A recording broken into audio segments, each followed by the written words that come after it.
Guys, thanks for checking out the Slat Rock channel. Today, we present you 12 match types that WWE should bring back.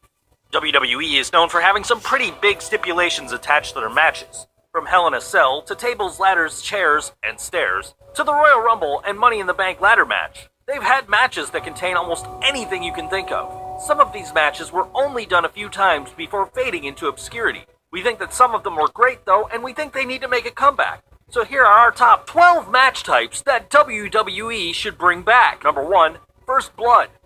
The First Blood match, as the name implies, can only be won when someone bleeds. It's as simple as whoever bleeds first loses. Some First Blood matches got pretty harsh, and generally weapons were used to draw blood.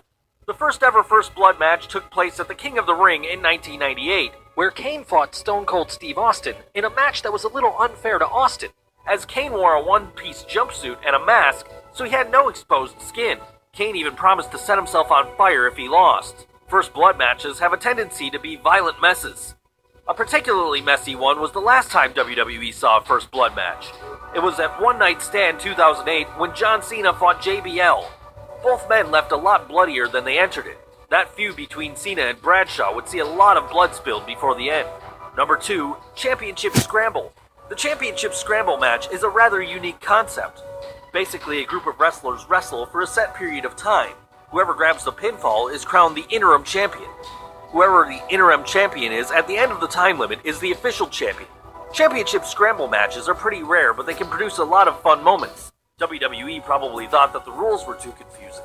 They were all over the place during 2008 and 2009, with 4 of them made to decide the fate of the ECW Championship. The last Championship Scramble scene in WWE took place at the Bash in 2009. Tommy Dreamer retained his ECW Championship against Christian, Jack Swagger, Mark Henry, and Finlay. Number 3, Boiler Room Brawl. The Boiler Room Brawl is almost like a cage match. 2 men fight it out in a boiler room, and the winner is the first man to leave the boiler room after beating their opponent senseless. It was a staple of Mick Foley's career for a short time, and is completely non-existent these days. The first Boiler Room Brawl saw Mankind go one-on-one with The Undertaker at SummerSlam in 1996. Mankind came out on top and solidified the barbarity of the Mankind character and set it apart from the lovable goof Mick Foley. The last time we saw a Boiler Room Brawl was in 1999 on a Christmas-themed episode of Raw. Triple H, as Santa Claus no less, defeated Mankind after the Mean Street Posse and New Age Outlaws interfered in the match. Number 4, Inferno Match. The Inferno match is a particularly scary match for all involved. It's such a brutal match that it's only been seen 4 times in WWE and is associated with Kane as he's been in every one. The match came from the idea that Kane really loves fire. Who doesn't remember when he set JR on fire? The first Inferno match happened at Unforgiven in 1998. Kane fought The Undertaker in a ring surrounded by fire. The winner was the first person to set their opponent on fire, and Undertaker won by lighting Kane's arm on fire. The last Inferno match officially happened in 2006 with Kane defeating MVP by setting his back on fire. WWE brought back the match a few years ago but called it a Ring of Fire match. It saw Bray Wyatt face off against, surprise surprise, Kane. The match lives in infamy as fans didn't agree with how safe the match was compared to other Inferno matches. Number 5, Buried Alive. Long before fans complained that every superstar they loved was being buried alive, the Buried Alive match actually existed. The loser would literally be buried under a mound of dirt. Much like the casket match, it's associated with The Undertaker. Undertakers bury people. Get it? The first Buried Alive match took place in 1996 and saw The Undertaker defeat Mankind. The final Buried Alive match is also one of the most infamous ones. It happened during the Nexus invasion of 2010. In October of that year, Kane would defeat his brother The Undertaker with a little help from his friends in the Nexus. The interference by the Nexus made no sense and was never followed up on. No one is quite sure why they helped Kane and will probably never know now. Number 6, Bra and Panties. Just like the hot lesbian action, the Bra and Panties match was a staple of the Attitude Era. It's a throwback to a time when WWE highly encouraged their divas to show a little too much skin. It's not hard to see why the match doesn't exist anymore, but one more wouldn't hurt anyone. The first match happened in WCW, and they've made their way to most wrestling federations. It was called the ROTC, or Rip Off the Clothes match, and took place between Major Guns and Miss Hancock. The last official televised Bra and Panties match in WWE took place in 2006. Maria Kanellis defeated Tori Wilson, Candice Michelle, and Victoria on an episode of Raw. The matches happened at live events here and there, but not on TV. It's a salacious match that had to be dropped after WWE turned PG, and is even less likely to happen now that they're focused again on creating a true women's division. Number 7, Gauntlet Match. A gauntlet match is a match typically used to punish people by the authority figure. A competitor is forced to face a series of opponents, with the winner facing the next person to come out. More often than not, the original competitor would be knocked out and never reach the final match. One gauntlet match that stands out in history is when Vince McMahon made a match between himself and John Cena. John Cena would have to face a whole line of superstars before getting his hands on the boss. The most recent gauntlet match didn't actually happen in WWE. Former NXT superstar Chris Hero held one for charity and wrestling for a whopping 3 hours straight.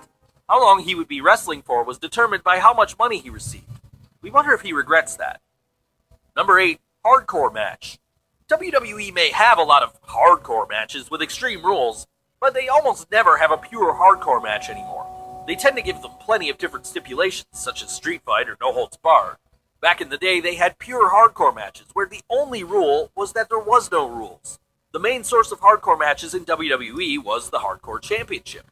The title was introduced by being handed to Mankind on November 2nd, 1998. He lost it to Big Boss Man and never went after it again because he got a push to bigger and better belts. The Hardcore Championship itself became more of a prop than anything when it was used for comedy after the 24/7 rule was introduced, with champions being pinned in their sleep and constantly being assaulted. They may have treated the championship like garbage, but some of the matches were fun to watch, and we'd like to see a straight hardcore match come back. Number 9, Parking Lot Brawl. The Parking Lot Brawl wasn't really much of a match. It happened when superstars just couldn't wait to get their hands on one another, and usually involved groups of superstars just throwing down. One of the first is also one of the most infamous. It took place in 1986 with the Four Horsemen attacking Dusty Rhodes in a parking lot. It was an attack that would see them, not legitimately of course, break his arm. It stands out as being all too similar to a gang attack, as Dusty was tied to a car to keep him from escaping. WWE fans saw a parking lot brawl on the lead-up to WrestleMania, as Dean Ambrose was brutally assaulted by Brock Lesnar during the build-up.